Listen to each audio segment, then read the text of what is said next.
본 방송에서 제공하는 투자 정보는 투자 판단에 대한 조언입니다. 방송에서 제공하는 주식의 가치, 가격 상승 및 가격 하락에 대해서는 방송사에서 보장하지 않습니다.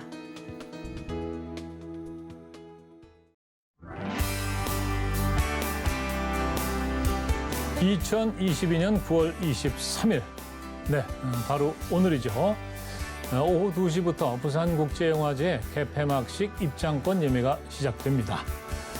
자, 지난해 코로나19 상황에서도 성공적으로 개최됐던 부산국제영화제는요, 이 부산이 영화도시로 성장하는 데 핵심적인 역할을 해왔습니다. 아시아의 깐느라 불리며 아시아 최대 규모 영화제라는 평가를 받고 있는 부산국제영화제가 세계 5대 영화제로 부상하게 된 데는 많은 영화인들의 노력이 있었기에 가능한 일이었겠죠. 자, 하지만 이 부산국제영화제는 단순히 영화인의 축제를 넘어 이 부산의 영상산업에도 큰 영향을 미쳤고요. 경제적 효과 역시 상상 그 이상의 효과를 가져다 주고 있습니다. 올해는 객석 100%를 운영하고 양과 질 모든 측면에서 아시아 최고의 영화제의 명맥을 확인할 수 있다고 하니까요. 많은 분들이 더 크게 기대를 하고 있지 않을까 싶습니다. 자, 무엇보다도 영화도시 부산이 부산국제영화제를 통해 더욱 성장하는 문화도시가 되기를 응원합니다. 정재환의 아리아리, 오늘도 함께해 주십시오.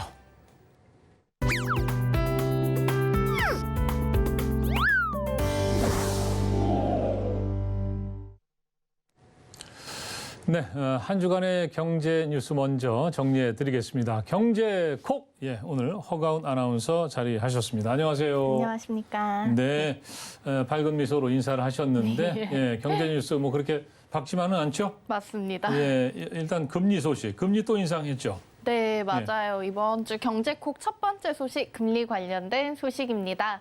바로 미국의 FOMC 충격에 원달러 환율이 1,400원을 돌파했습니다. 네. 미국이 어제 새벽에 9월 기준금리 인상안을 발표했는데요. 시장의 예상치대로 0.75%포인트 올리면서 3연속 자이언트 스텝을 밟았습니다. 네. 네, 현재 그러면서 미국의 기준금리는 3에서 3.25%가 됐고요. 2008년 1월 이후로 14년 만에 가장 높은 수준이 된 겁니다. 네.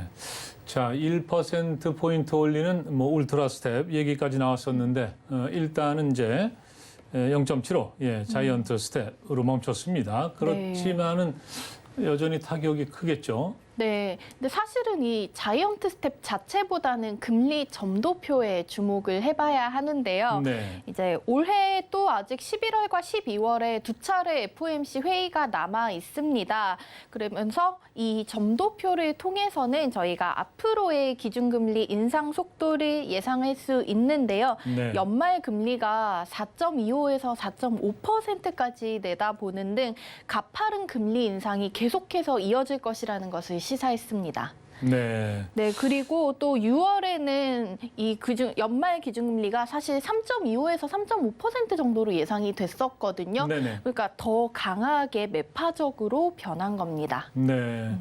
이게 아무래도 참 우리 시장에도 굉장히 큰 영향을 미치겠죠. 네, 그렇습니다. 이 인상안으로 인해서 우리나라와의 금리 차가 또 한 달 만에 바로 재역전이 됐는데요. 네. 강달러 현상도 심화되면서 자본 유출 등에 따른 피해가 우려되고 있습니다. 실제로 어제 우리 시장 환율이 장 초반부터 1,400원을 바로 넘어섰거든요. 네. 장중에는 최고 1,413원까지 올랐었고요. 네. 이제 그렇게 원달러 환율이 치솟으면서 외국인들의 이제 또 투자가 다 빠져나가고 있는 상황입니다. 그러게요. 그것도 참 걱정이고요. 이렇게 강달러가 되면은 우리 이 수입하시는 분들 참 어려움이 많죠. 자, 뭐 이게 뭔가 좀 좋은 대책이 나와야 될 것 같은데 어떻습니까? 네, 우리 이제 정부에서도 대응을 위한 노력을 하고 있는데요. 네. 외환 시장에 이제 비상이 걸리면서 한국은행이랑 국민연금이 14년 만에 통화스와프를 협의 중이라고 밝혔습니다. 네. 이 통화스와프 계약이 성사될 경우에는 국민연금이 외환시장이 아니라 한국은행에서 달러를 빌려오게 되고요. 그리고 대신에 그 원화를 한국은행에 제공을 하게 됩니다. 네. 이럴 경우에는 원화 가격 하락에 대한 부담이 좀 줄어들 수가 있겠습니다. 네. 자, 아무튼 뭐 계속해서 미국에서 이 금리를 올리고 있는데 이게 참 이게 숨 돌릴 틈이 없고 정신을 못 차릴 그런 지경인데 이럴 네. 때일수록 뭐 정신을 바짝 차리는 수밖에 없겠죠. 네. 자, 다음 소식 전해주시죠. 네, 다음 소식은 부동산 관련 소식입니다. 네. 비수도권의 부동산 규제 지역이 전면 해제됐다는 소식입니다. 네. 지난 수요일에 발표가 됐었는데요. 국토교통부가 최근 집값 하향 안정세와 또 주택 거래량 급감을 이유로 들면서 부동산 규제 완화에 나섰습니다. 네. 효력이 발생하는 거는 오는 26일 0시, 그러니까 다음 주 월요일부터입니다. 네. 투기과열지구하고 이 조정 대상 지구인가요? 네, 뭐 이런 맞습니다. 게 좀 풀렸다 이런 얘기를 네. 들었는데 구체적으로 좀 전해주시죠. 네, 좀 규제가 더 강력한 투기 과열 지구에서 해제되는 지역부터 알려드리겠습니다. 네. 일단은 지방에서 유일하게 세종시가 있겠고요. 그리고 송도가 위치해 있는 인천의 연수구, 그리고 남구, 동구, 서구 이렇게 5군데입니다. 네. 이 지역들이 투기 지역과 투기 과열 지구에서는 해제가 되지만은 일단 아직은 미분양 주택이 좀 적은 상태고 청약 경쟁률이 높은 상태이기 때문에 아직은 이 지역들은 집값 불안 우려가 약간은 남아있기 때문에 조정 대상 지역으로는 유지가 됩니다. 네. 그동안에 또 조정 대상 지역이었던 곳 이런 것도 또 많이 해제가 됐죠. 네, 맞습니다. 이제 앞서서 말씀드렸던 세종을 제외하고 지방의 전 지역이 조정 대상 지역에서는 해제가 됐는데요. 네. 그리고 수도권 5군데가 또 포함이 되었는데 수도권에서는 경기도 안성, 평택, 양주, 파주, 동두천시 이렇게 좀 수도권 외곽에 위치를 해 있어서 집값 네. 상승 우려가 상대적으로 적은 곳들이 포함됐습니다. 네. 근데 이게 조정 대상 지역에서 해제가 되면 또 그쪽으로 또 이 부동산 수요가 몰리지 않을까 하는 뭐 걱정도 드는데 그런데 이제 서울은 한 군데도 포함이 안 됐네요. 네, 서울도 뭐 수도권에서도 대체로 집값 하향세가 이어지고 있다라고 하지만은 네. 아직은 서울과 또 인접한 수도권 지역에서는 미분양 주택이 많지 않은 상황이고요. 네네. 규제 완화 아까 말씀드린 규제 완화 기대감 등이 남아 있기 때문에 시장 불안 가능성이 아직 남아 있어서 네. 그렇게 뵀습니다. 그리고 뭐 이번에 포함되지는 않았지만 향후 상황에 따라서 추가로 규제를 완화할 것이다 이렇게 밝혔습니다. 네. 참 이게 부동산 대책이라는 게 참 어려운 것 같아요. 맞아요. 예, 그 정책 내용은 좋은데 효과가 안 나는 경우가 참 많고, 맞습니다. 예, 뭐 그렇습니다. 예, 앞으로 계속해서 부동산 시장 주의 깊게 지켜봐야겠습니다. 자, 다음 소식 전해주시죠. 네, 다음 소식은 백화점에서 입던 옷도 판다고 합니다. 백화점에서요. 네. 혹시 우리 진행자님 세컨핸드라는 표현 어떤 뜻인지 알고 계실까요? 세컨핸드 알죠? 그러니까 이제 보통 세컨하우스 그러면 이제 집이 2채 있는 거 아니에요? 네, 두 번째 집. 맞습니다. 세컨핸드니까 뭘까요? 두 번째 손? 네, 바로 중고품을 의미하는 단어인데요. 아하, 중고품. 네, 상품을 재판매하거나 혹은 또 임대해서 재사용할 수 있도록 지원하는 것을 의미하는 단어인데 네. 리세일, 리커머스, 중고거래, 세컨핸드 다 같은 뜻으로 보시면 됩니다. 네. 코로나19 이후로 지속 가능성을 중요하게 생각하는 이제 소비자들이 늘어나면서 이제는 백화점에서까지 중고 시장의 문을 두드리고 있습니다. 야, 근데 참 조금 놀랍기도 합니다. 왜냐하면 맞아요. 백화점 하면은 뭐 좀 이렇게 고급스러운 상품, 네. 아니면 또 명품, 뭐 이런 걸 파는 데인데 네. 백화점에서 중고를 판다. 이거 어떻게 그렇게 됐을까요? 저도 좀 예. 이 소식이 재밌어서 가지고 왔는데요. 네네. 몇 년 전까지만 해도 사실 중고거래 온라인 커뮤니티 등을 기반으로 하지 않았습니까? 그렇죠. 그런데 최근에 중고 시장의 규모가 눈에 띄게 좀 커지면서 전통적인 오프라인의 소매업들도 중고거래에 관심을 많이 가지고 있습니다. 네네. 실제로 올해 6월에 유명 백화점 본점에서 점포의 얼굴격으로 불리는 1층에다가 이제 해외 럭셔리 브랜드 중고품 편집숍을 운영을 했었고요. 네네. 최근에 서울 신촌에 위치한 한 백화점은 4층 전체를 세컨핸드 전문관으로 꾸몄습니다. 네, 지금 이제 자료 화면이 나가고 있는데, 네, 맞습니다. 야, 백화점 1층에서 이제 중고품을 판다. 정말 이게 파격적입니다. 네. 자, 그런데 이런 현상이 우리나라에서만 일어나고 있는 건가요? 사실은 미국과 유럽을 중심으로 먼저 이런 열풍이 불었는데요. 네. 유럽 3대 백화점으로 꼽히는 곳 중에서 독일이랑 프랑스 파리에 위치한 백화점에서요. 중고품 전문 매장을 운영하고 있습니다. 네네. 이게 단순히 중고품이라서 저렴하게 파는 게 아니라 70년대 니트, 60년대 드레스 이런 희귀하면서도 개성 있는 상품들을 소개를 하고 있습니다. 또 이런 리커머스 매장을 통해서 얻으려고 하는 바는 이제 궁극적으로 주타겟층인 MZ세대를 목표로 하고 있는데요. 매출만 높아질 뿐만 아니라 미래 세대의 새로운 수익 모델로 발전하고 있습니다. 네. 그러니까 이게 중고품이라고 해서 무조건 싸다 이렇게 볼 수는 없을 것도 같네요. 네, 맞습니다. 지금 판매하는 품목 얘기를 들어보니까. 네. 예, 여하간 참 MZ세대 이 소비력이 참 대단한 것 같습니다. 자, 오늘 경제 콕 알찬 뉴스 고맙습니다. 고맙습니다. 예.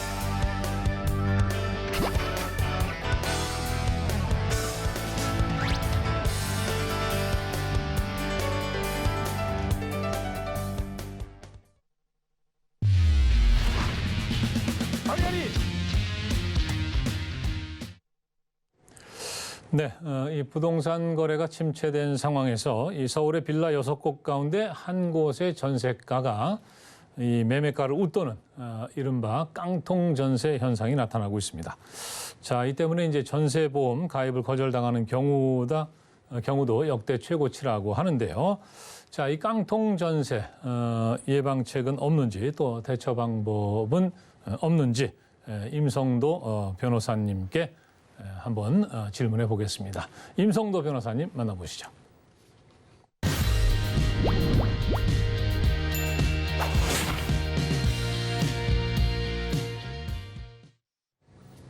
안녕하십니까. 법무법인 우리에서 근무하는 임성도 변호사라고 합니다. 오늘은 깡통 전세에 대해서 알아볼 텐데요. 일단 여기 서울경제신문에 나온 기사들을 한번 보겠습니다. 임대인 1명에 500명 당했다. 깡통 전세 피해금만 1,000억. 인천 경기 아파트 20가구 중 1가구 깡통 전세 위험. 이렇게 요즘 깡통 전세가 많이 문제가 되고 있는데요. 깡통 전세의 의미에 대해서 좀 알아보겠습니다. 일단 전세보증금과 선순위 채권의 금액이 매매가의 70~80%에 육박하여 임차인이 전세보증금 전부를 회수하지 못하는 주택을 의미하고요.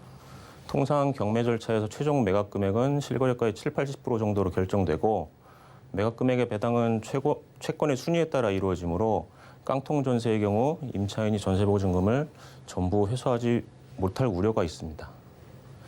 이 깡통 전세 문제는 아파트보다는 주택의 거래 가격을 확인하기 어렵고 다수의 임차인이 있는 신축 다가구 주택에서 많이 발생하고 있습니다. 주택 임대차 보호법에 임차인 보호 규정이 있는데요. 일단 첫 번째로 소액 임차인의 최우선 변제권이 있습니다. 이것은 경매 신청 등기 전 주택의 인도 및 전입 신고를 한 소액 임차인, 이 주택의 인도 및 전입 신고를 한다는 게 대항력을 갖춘다고 보통 표현을 하는데요.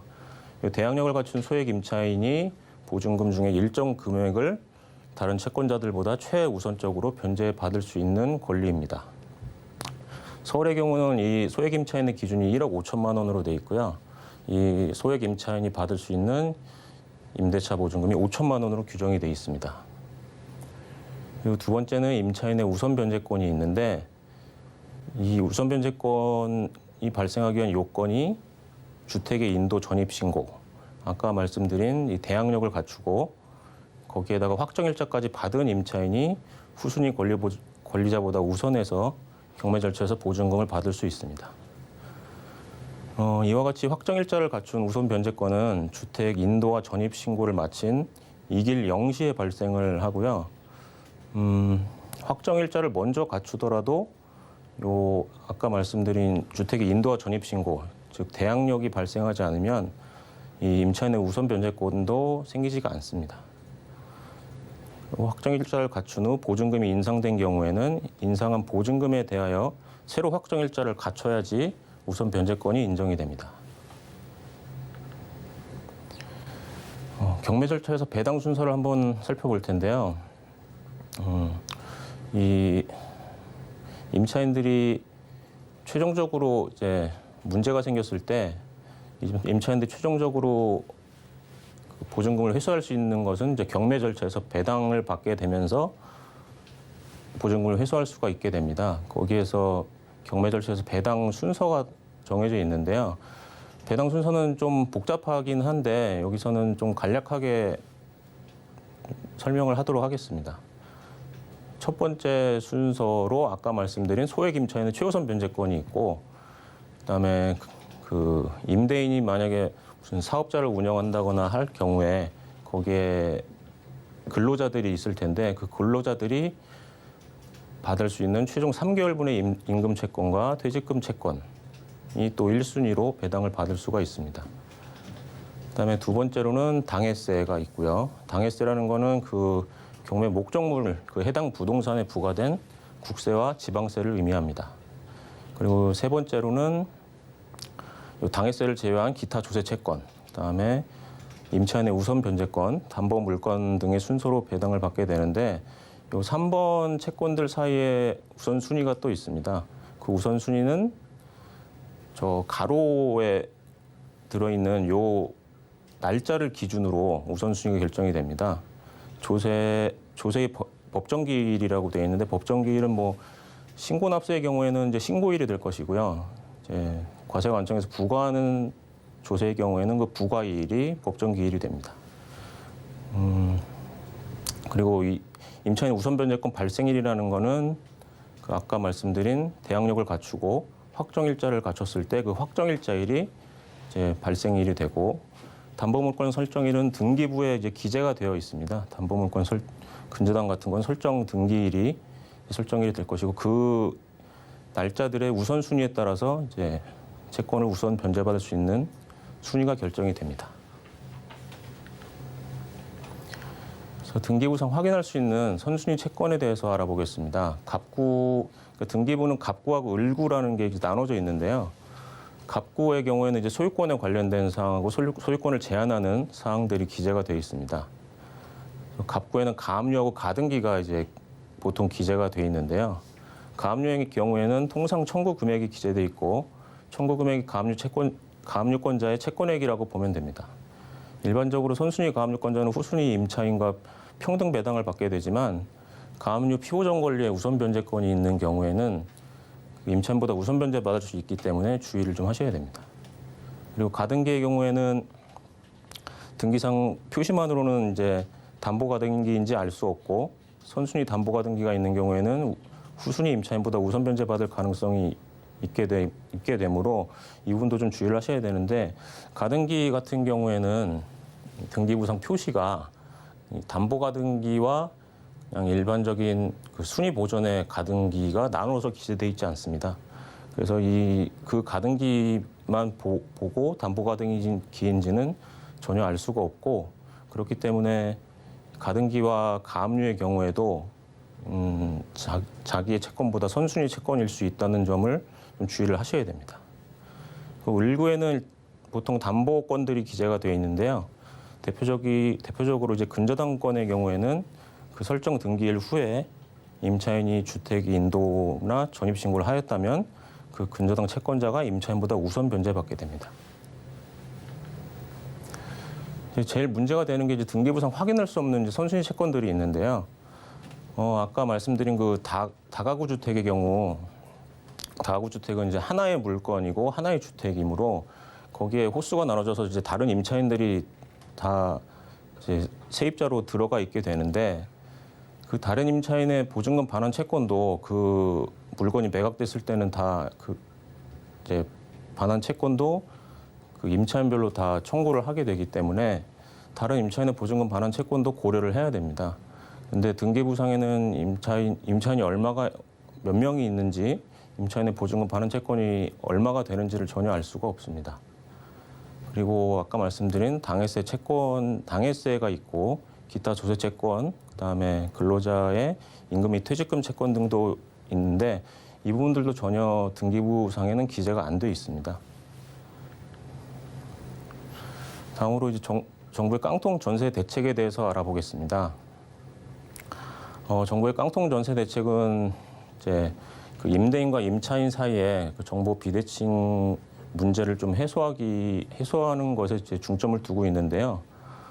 첫 번째로는 자가진단 안심전세 어플리케이션 출시, 입주 희망 주택의 적정 전세가와 매매가 수준, 악성 임대인 명단, 임대보증 가입 여부 등 정보를 제공하고요. 두 번째로 선순위 권리관계 확인 권한 부여, 임차인이 계약 이전에 임대인의 체납 사실이나 선순위 보증금 등의 정보를 확인할 수 있는 서류를 요청할 경우 임대인이 의무적으로 제공하도록 하고, 계약 후에도 임차 개시일 전까지 미납세 정보 등을 임대인 동의 없이도 임차인이 확인할 수 있게 한다는 것입니다. 그런데 현재는 임대인의 동의가 있어야지 이런 정보들을 임차인이 받아볼 수 있게 돼 있어서 이게 깡통전세 대책에 들어가 있습니다. 세 번째로는 전세가율 공개 확대입니다. 이게 깡통전세라는 게 이제 매매가와 전세가 중에서 전세 비율이 높았을 때, 전세가 비율이 높았을 때 문제가 되기 때문에 이 주택 매매 가격에 비해서 전세가가 얼마가 되는지를 알아야지 이제 깡통 전세를 미리 예방할 수 있겠죠. 그래서 정부에서는 전세가율 공개를 이제 확대를 하겠다고 하고, 이미 9월 14일에 국토교통부 홈페이지에 이런 통계 정보들을 올려놨습니다. 네 번째로는 이제 최우선 변제 금액을 이제 상향한다는 내용이고요. 아까 말씀드렸다시피 서울은 지금 소액 임차인 기준이 1억 5천만 원에 이제 우선 변제 받을 수 있는 금액이 5천만 원인데, 요 금액들을 좀 상향해서 조정한다는 내용이고요. 다섯 번째로는 임차인의 대항력을 보강한다는 내용입니다. 임차인의 대항력이 전입신고 2길 0시에 발생을 하기 때문에 그 전에 임대인이 매매를 하거나 근저당 설정을 하는 경우에는 임차인이 보호를 받을 수 없는 문제가 생겨서 그 부분을 해결하기 위해서 대항력이 발생할 때까지 임대인이 매매나 근저당 설정 등을 하지 않는다는 특약을 계약서에 명시하도록 표준 계약서를 개선하도록 하고, 은행이 담보대출 실행할 때 해당 물건의 확정일자 부여 현황 등을 확인하고 대항력이 발생하지 않은 임차인의 보증금까지 감안하도록 협의를 한다고 합니다. 그래서 전세 계약을 하기 전에 이제 유의사항을 살펴보겠습니다. 첫 번째로는 주택의 시세를 이제 확인하는 것이 필요하고요. 주택 시세 확인은 국토교통부의 실거래가 공개 시스템과 한국부동산원, 기타 정보 제공업체의 실거래가를 확인할 수 있고요. 최근에는 그 대부분의 인터넷 등기소가 있는데 그 등기부를 열람 발급할 수 있는 사이트입니다. 거기서도 실거래가를 제공을 하고 있습니다. 그리고 계약을 체결하는 주택 인근 공인중개사 사무실을 방문해서 그 인근의 주택 시세를 확인하는 것도 필요합니다.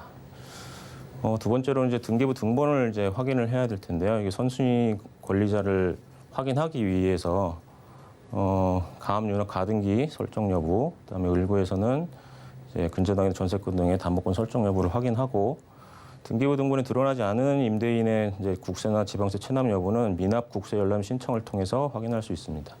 이 미납 국세 열람 신청은 현재는 임대인의 동의를 얻어야지 가능한데요. 아까 말씀드린 정부 대책에서는 이제 임대인 동의가 없이도 이런 이제 미납국세 열람을 할 수 있도록 그렇게 개선한다고 하니까요. 그 부분을 확인하시면 될 것 같고.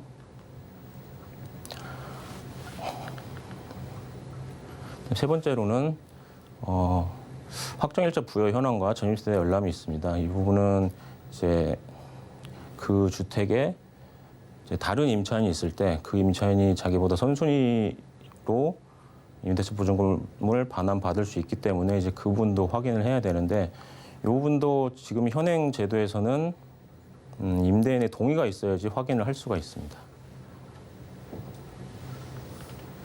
그다음에 전세 계약한 후에 이제 유의사항을 보면 주택의 점유와 전입 신고를 해서 대항력을 갖춰야 됩니다. 대항력을 확보하여야 임대인이 변경되어도 임대차 계약상 권리를 주장할 수 있고 주택임대차보호법상의 최우선 변제권, 우선 변제권들이 생겨서 최악의 상황에서 이제 경매 절차에서 보증금의 일정 부분을 회수할 수 있게 됩니다. 두 번째로는 그 전세보증금 반환보증 가입이 있는데요. 이거는 이제 주택보증공사나 뭐 주택기금 거기서 이제 신청이 가능한데 이 전세보증금 반환보증 가입 요건이 있습니다. 그래서 신청 가능 기간을 보면 잔금 지급일 또는 전입신고일 중 늦은 날부터 전세계약 기간의 4분의 1이 경과하기 전, 신청 가능 대상은 소유권 침해 사항이 없고 주택의 가격이 9억 원 이하, 한도는 주택가격에서 선순위 채권을 뺀 금액이고 신청인은 임차보증금 5억 원 이하, 지방은 3억 원, 보증 가입 즉시 대항력 및 우선 변제권을 가진 자로 한정이 되어 있습니다. 이렇게 해서 오늘 발표를 마치겠고요. 감사합니다.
네, 정재환의 아리아리 초대석. 예, 오늘은 이제 임성도 변호사님께서 이 깡통 전세 이 피해를 막을 수 있는 방법에 대해서 여러 가지 중요한 내용을 전해 주셨는데요. 야, 실거래가 정보도 확인을 해야 되고 또 주변 시세도 확인을 해야 되고 또 뭐 등기부 등본 그리고 집주인의 뭐 국세나 지방세 체납 여부 이런 것도 확인해야 되고 또 확정 일자 이런 것도 확인해야 되고 예. 확인해야 될 거 투성입니다. 예. 어떻게 한 번에 다 이해를 하셨는지 모르겠습니다만은 임성도 변호사님하고 조금 더 말씀 나누겠습니다. 자, 오늘 바쁘신데 자리해 주셔서 고맙습니다. 네. 안녕하십니까. 자, 근데 최근에 혹시 뭐 깡통 전세 뭐 피해를 보거나 하시진 않으셨죠? 아, 전혀 아닙니다. 네, 아니 조금 기운이 없으신 것 같아가지고. 진짜 그래서 그렇습니다. 예. 아니 근데 최근에 이제 뉴스에 자주 나옵니다. 이 깡통 전세. 그러니까 이제 이 집값보다도 지금 전세가가 이제 높아지는. 네. 그러니까 집값이 떨어지는 거죠. 네, 이런 이제 상황인데. 허가은 아나운서는 그 집값 괜찮습니까?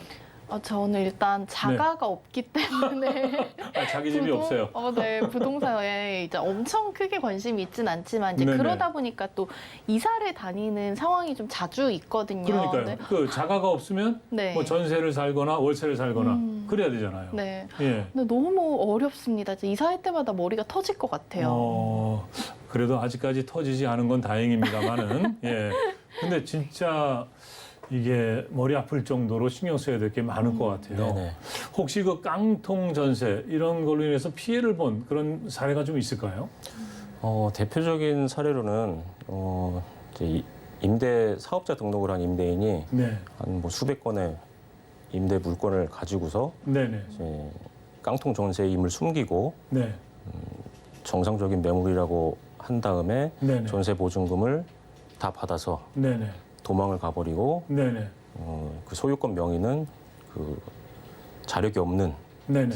사람한테 명의로 옮겨서 네네. 이제 실질적으로 임차인들이 전세금 회수가 안 되는 네네. 그런 사건들이 많이 발생합니다. 그 경우는 그 완벽한 그 사기 아니겠습니까? 네, 예. 사기죄 성립도 가능하죠. 예. 그렇겠죠. 네, 예. 그런데 문제는 이제 임차인들이 전세금을 돌려받기가 어렵다.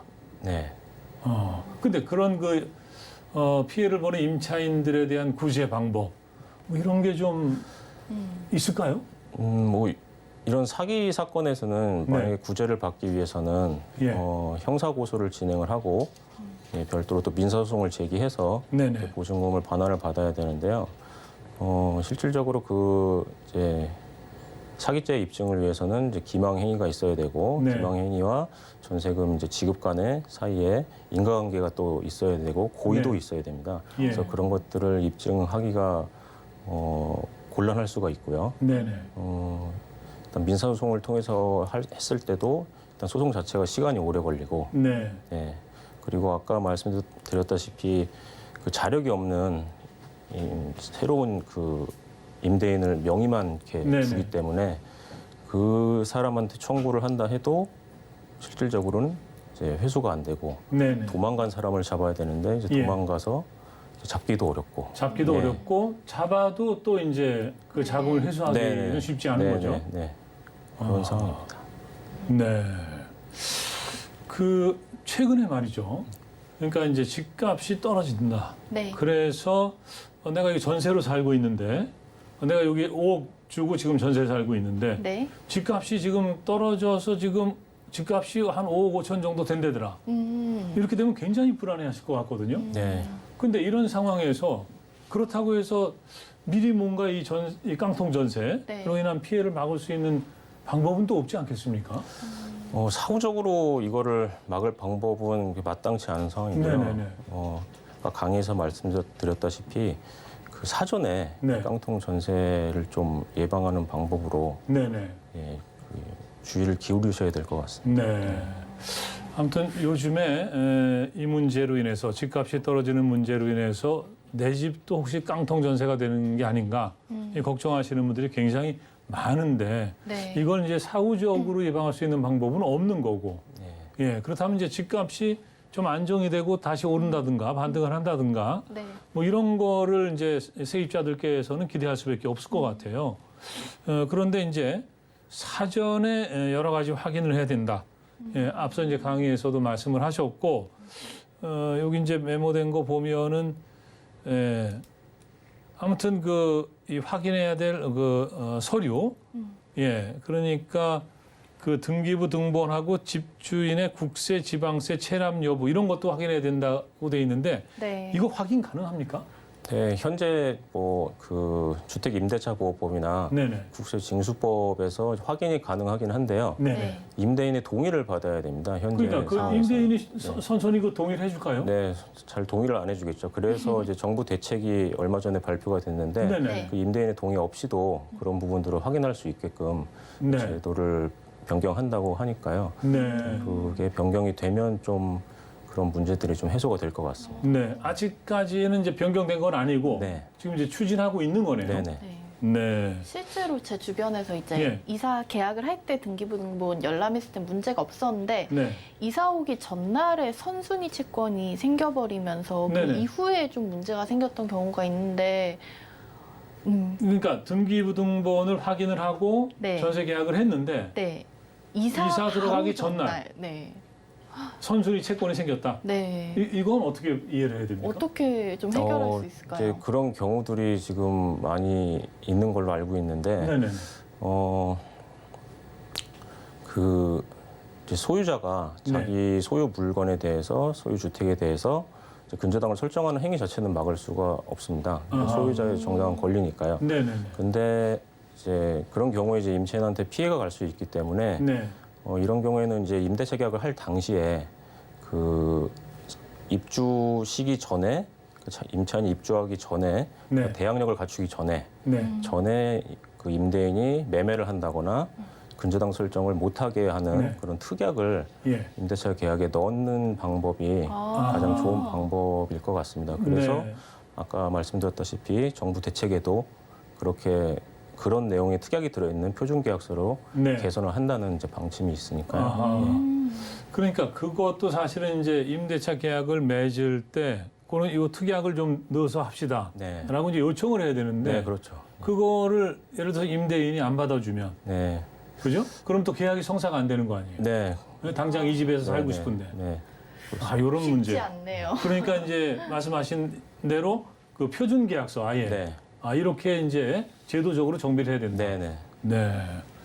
아무튼 이게 참 뭐 아무튼 작으면 좋겠지만 네. 얼마나 아니라면 전세라도 좀 그냥 마음 편하게 좀 살아야 되는데 이게 참 쉽지 않습니다. 네. 예. 자, 오늘 저 임성도 변호사님 모시고 이 깡통 전세에 대해서 잠깐 말씀을 나눴는데 뭐 여러 가지 좀 확인할 게 좀 많은 것 같아요. 예. 임 변호사님하고 이 자리에서 얘기는 여기서 좀 정리를 하고요. 예. 우리가 이제 3시에? 네. 네네. 예. 맞습니다. 지금 알파고가 기다리고 있기 때문에 저희는 3시에 이따가 만나볼 텐데요. 저희 서울경제TV 유튜브 채널에서 자리 옮겨서 다시 만나 뵙도록 하겠습니다. 잠시 후 3시에 이어질 예정이고요. 서울경제TV 유튜브 채널 들어오시면 정재환의 아리아리 초대석 동영상 클립 만들어져 있습니다. 저와 이제 임성도 변호사님께서는 이따가 3시에 유튜브에서 뵙도록 하겠습니다. 네. 자, 임성도 변호사님, 예, 오늘 저 자리해 주셔서 고맙고요. 예, 잠시 후에 옆방에서 다시 뵙겠습니다. 예, 고맙습니다. 감사합니다.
세상의 모든 이야기를 들여다보는 알파고의 세상만사입니다. 자, 알파고 씨가 중동에서 돌아왔습니다. 네. 반갑습니다. 안녕하세요. 드디어 네. 돌아왔습니다. 예, 여행 잘하시고 뭐 또 취재도 잘하시고. 네, 특히 그 부동산 시장 열심히 좀 약간 조사했습니다. 아, 그래요? 네, 사실은 여기서 부동산 얘기를 좀 뿌렸어야 됐는데 네네. 이제 다음에요.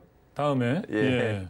아니 또 알파고 씨가 이게 또 큰 손이 돼가지고 예. 중동 쪽에 또 뭔가 투자를 예. 할지도 모르겠네요. 예. 예. 자, 그런데 지금 예. 중동이 좀 난리지 않습니까? 예. 그 이란에서 히잡을 안 쓰겠다고 한 여성 네. 경찰관에 의해서 살해됐죠? 자, 이제 바로 두바이 맞은편인 이란이라는 나라가 있죠. 네네. 이란은 이제 골프 국가에 있는 다른 나라들과 다르게 좀 그러니까 공화국이라는 형태인데 근데 이슬람의 공화국이고 네. 좀 약간 이슬람의 율법이 작동되는 나라예요. 물론 네. 뭐 두바이에서도 이슬람의 율법이 작동되긴 하지만 이란만큼 까다롭지는 않아요. 이제 여기서 문제가 뭐냐면요.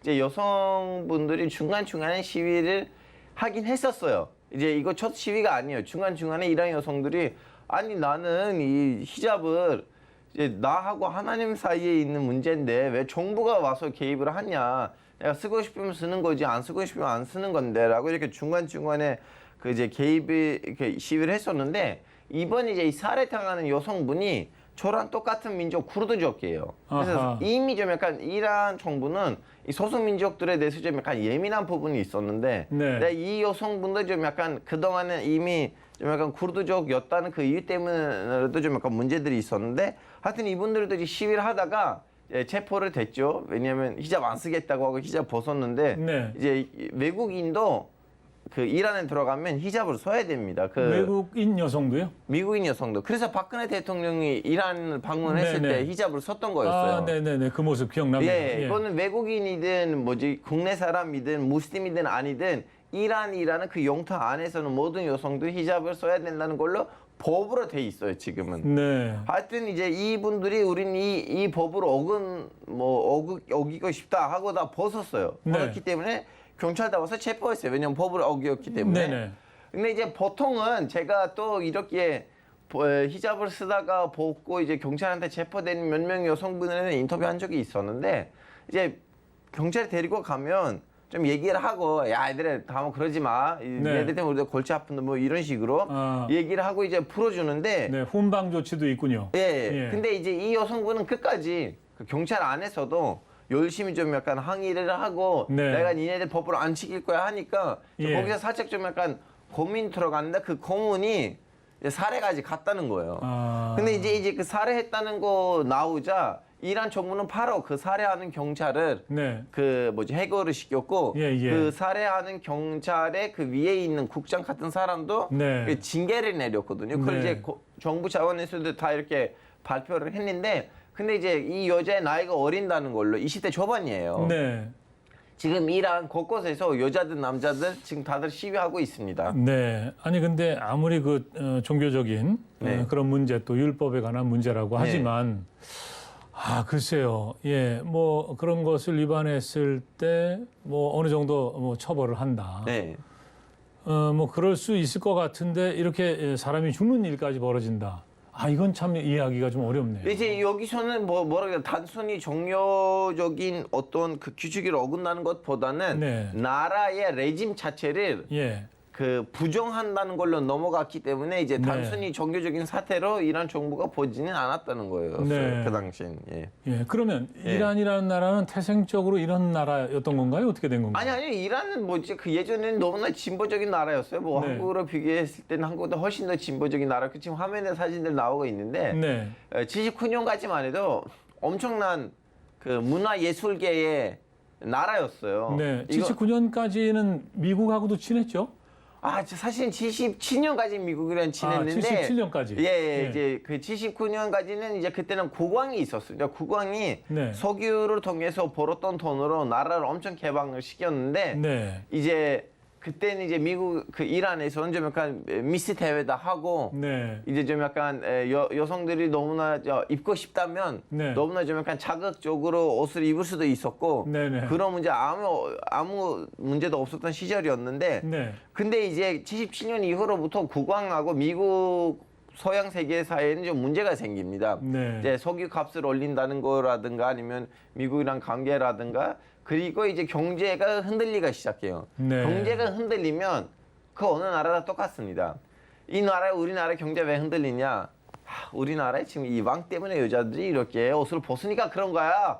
우리 예전에는 무슬림식으로 살고 있었는데 문제 없듯이 문제 없었는데 지금 왕이 와서 우리 여성들한테 옷을 벗으라고 하니까 우리나라가 이렇게 지금 네. 이렇게 망했습니다 하니까 예. 이제 각계에서는 시위가 일어났어요. 네. 왕이 뭐 저 여성들에게 옷을 벗으라고 한 건 아니 이제 아니겠죠? 실질적으로 그 당시에 시위하는 사람들은 말투를 네. 제가 그대로 재현했습니다. 예, 옷을 좀 자유롭게 입고 싶다. 네. 그럼 입어라. 네. 이렇게 된 거겠죠. 근데 시위가 그런 식으로 일어나가지고 종교인들의 시위를 일으키니까 왕이 예. 도망갔어요. 아. 왕이 도망가니까 나라가 종교인들한테 넘어간 거죠. 네. 아 그렇게 된 거군요. 네. 그때 그러면 이제 정권이 바뀌고. 예, 정권이 아예 그때까지는 지구상에 없는 네네. 새로운 그 정부 형태가 생겼어요. 네. 어떤 정부 형태이냐면 지금 여러분은 모르시긴 하지만 이란에서는 선거가 있어요. 예. 선거 있긴 있어요. 근데 그 선거를 통해서 대통령 된 사람이 이란에서 종교위원회가 있어요. 그 종교제거위원회가 있는데 네. 그 종교제거위원회의 위원장보다 높은 사람이 아니에요. 대통령보다도 그 종교위원회 위원장이 더 높다. 그렇죠. 아. 그런 그 체계가 생긴 거예요, 이란에서. 그러다 보니까 어떤 법이 나오면 국회도 있어요. 예. 어떤 법이 나오면 종교제거위원회에서 그 법이 맞는지 안 맞는지를 네. 승인하고 최종적으로 승인이 항상 종교제거위원회에 있어요. 네. 그래서 대통령도 후보들 나오면 종교제거위원회가 누가 대통령 될 건지 안 될 건지를 아하. 미리미리 정하고 그 정하는 사람들끼리 대선에 출마해요. 네. 아, 그러니까 이제 이란에서의 어떤 권력 이런 예. 것은 종교제도위원회가 갖고 있다. 예, 예. 뭐 이렇게 이해해도 크게 틀리지 않을 것 그렇죠, 같네요. 그렇죠. 아, 근데 이란이 과거에는 이제 미국하고 가까웠는데 지금은 굉장히 사이가 안 좋죠. 야, 그거는 사실은 종교 혁명이 79년에 있었던 이슬람 혁명 이전에도 네. 그 미국이랑 관계가 나빠질 수 있었다는 신호들을 갖고 있었어요. 무슨 일이냐면요. 네. 이란에는 예전에 브리티시 페트롤림이 있었어요. 이제 이 브리티시 페트롤림은 아시다시피 영국의 이제 그 석유 시추 회사인데 네. 이란의 석유를 시추를 해서 파는 회사였거든요. 예. 근데 비율이 너무 말도 안 되게 뭐 8대1 정도, 7대1 정도 네.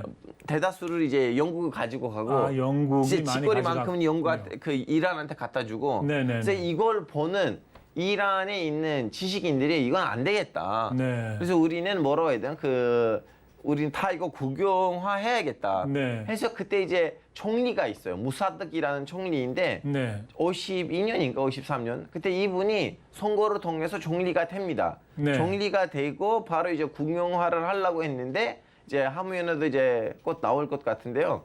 이분이거든요. 예. 무사득이라는 총리. 네네. 근데 갑자기 영국이 불안한 거예요. 아, 이 사람이 그 석유 회사를 국영화하면 우리 어떻게 해? 네. 바로 CIA하고 영국이 합작을 해서 네. 이 사람을 제거합니다. 아하. 이거는 CIA도 인정하는 사실이에요. 아, 인정을 했어요? 예, 인정했어요. 이거는 누구나 다 인정하는 사실이에요. 네네. 그래서 이 국민이 너무나 사랑했던 총리가 네. 제거된 거를 보니까 이미 50년 때부터는 네네. 영국하고 미국에 대한 반감이 있었어요. 아, 그랬군요. 그러다 보니까 이제 다시 한번 왕이 그 자기나 권력을 강화하고 그런 식으로 가다가 이제 이슬람 혁명이 일어났잖아요. 네. 그때 혁명이 일어나는 그 분위기 속에서 이란 젊은 학생들이 뭘 했냐면요.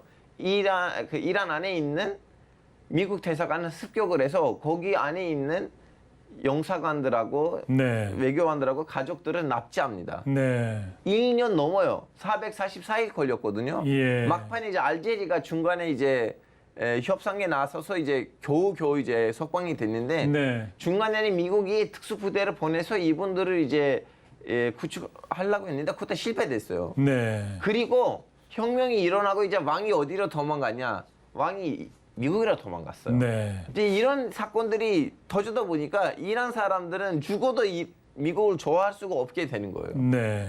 그렇게 해서 이제 그 반미 정권이랄까 이제 이런 정권이 이제 정권보다는 이미 국민들이 더 싫어해요. 예, 예. 국민들도 싫어한다. 예. 예. 그리고 지금 이제 미국과의 관계는 굉장히 안 좋다. 예. 그런데 이제 또 미국에서 보면은 이제 경제 제재라든가 여러 가지 이런 문제가 네. 또 핵 개발 이런 거하고 물려 있지 않습니까? 자, 사실은 뭐 미국이 이 나라가 나를 싫어하니까 내가 가서 경제 제재 때리겠다 네네. 그렇지는 않잖아요. 미국도 예. 이제 뭐 민주주의가 있고 법치주의 있는 나라인데 사실 이 경제 제재라는 것들이 제기 나와서 강해지는 거는 무시 대통령 시절이에요. 네. 무시 대통령 시절 때 무슨 일이 있었냐면요.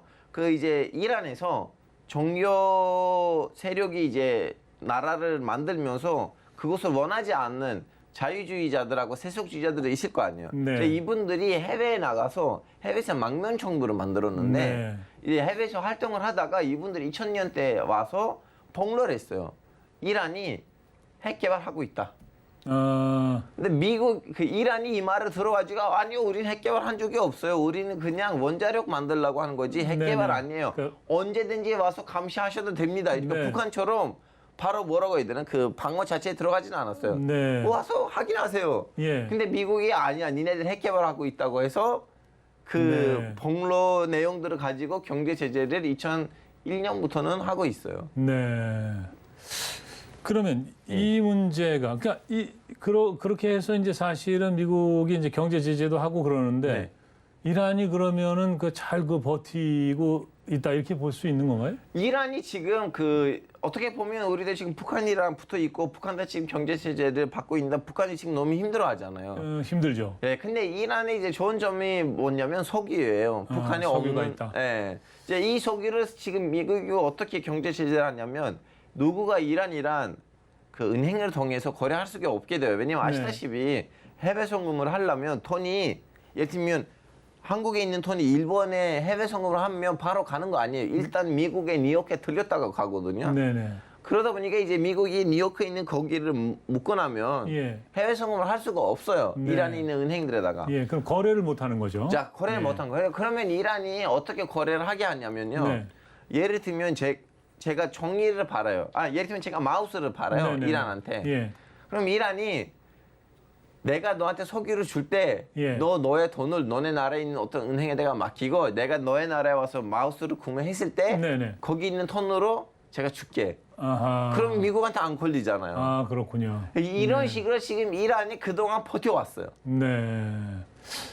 지금 시간이 별로 없는데 네. 하나만 더 여쭙게요. 얼마 네. 전에 박진 외교부 장관이 그 이란 외교부 네. 장관하고 만났죠. 예. 그때 무슨 얘기를 했나요? 이제 우리 지금 석유 시장이 너무나 지난번에 제가 말씀드렸죠. 천연가스는 지금 44% 네. 우리 오만이거든요. 예, 예. 그리고 석유는 지금 30% 사우디거든요. 네. 이거는 사실 건강한 비율이 아니에요.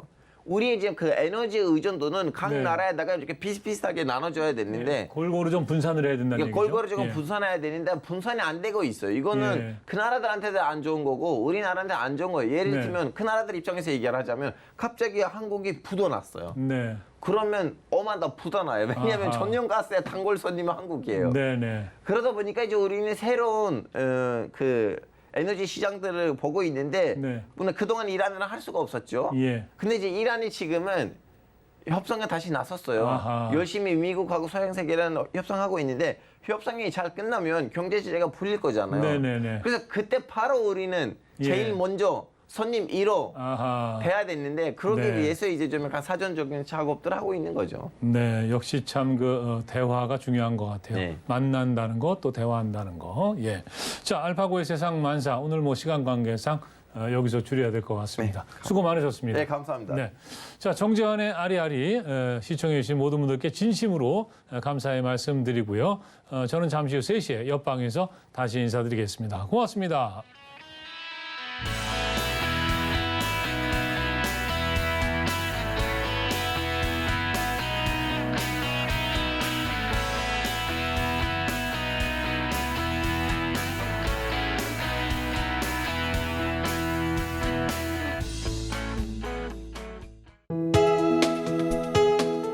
본 방송에서 제공하는 투자 정보는 투자 판단에 대한 조언입니다.